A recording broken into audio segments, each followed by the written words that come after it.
Namaskar, I am Dr. Anamika Yadav, your own pain specialist.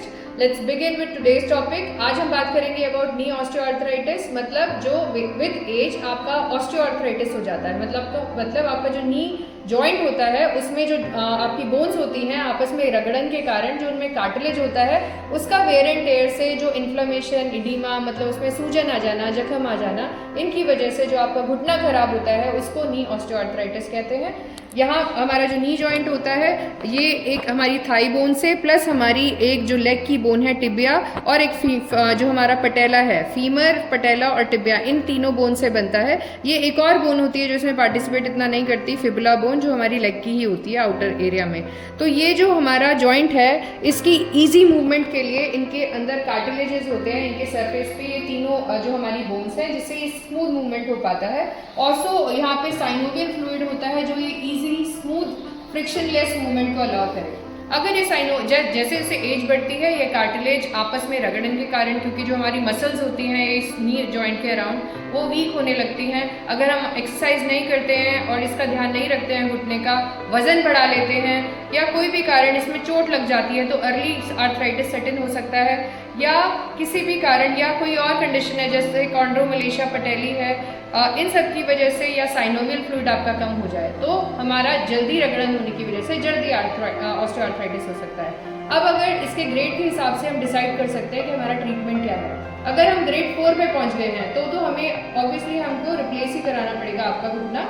अगर किसी कारण कोई घुटना रिप्लेस नहीं करवा सकता है तो उसके लिए हम आरएफ एब्लेशन कर सकते हैं।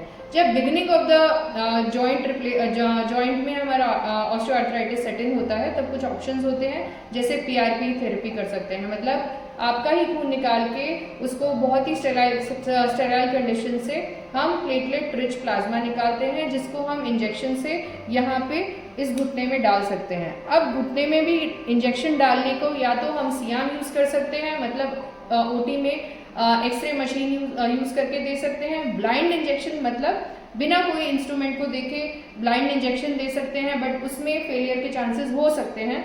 और यहाँ हम अल्ट्रासाउंड, जो बहुत ही इजी टेक्निक है करने के लिए और उसके लिए ओटी की भी ज़रूरत नहीं है, अल्ट्रासाउंड से हम लोग इंजेक्शन दे सकते हैं घुटने के अंदर। बहुत तरीके से घुटने के अंदर इंजेक्शन वो दवाई हमारी पहुँचाई जा सकती है।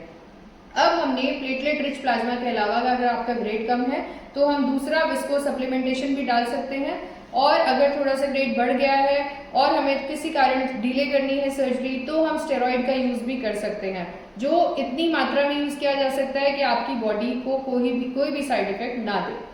अगर ये सब चीज़ ऑप्शन हमारे खत्म हो गए और हमारा ग्रेड ऑफ ऑस्टियोआर्थराइटिस बढ़ गया है, देन उस केस में हमको रेडियो फ्रीक्वेंसी एब्लेशन कर सकते हैं। उसमें पेशेंट को बुलाया जाता है अल्ट्रासाउंड के द्वारा या सियाम के द्वारा, डायग्नोस्टिक ब्लॉक दिया जाता है। डायग्नोस्टिक ब्लॉक क्या होता है?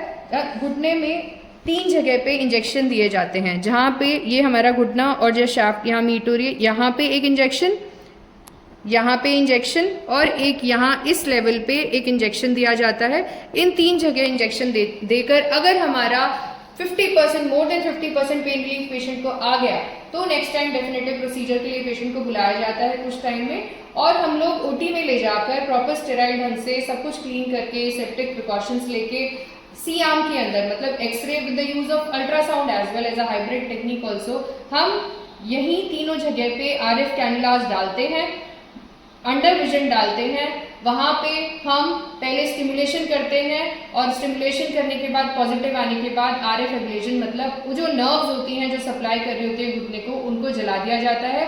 लेकिन उससे कोई भी मोटर मसल का वीकनेस नहीं होता क्योंकि ये सेंसरी नर्व्स होती हैं, तो ये बहुत ही सेफ प्रोसीजर है, तो उससे पेशेंट को गुड पेन रिलीफ आ सकता है। तो ये सारे non surgical treatment options available हैं। अगर आप इनमें से कुछ भी सफर कर रहे हैं, you can come to me in my clinic in Sync Orthopaedic and Pain Clinic in sector 46 Gurgaon, और I am sitting in CK Birla Hospital also as a pain physician. You can take appointments on 8368910203.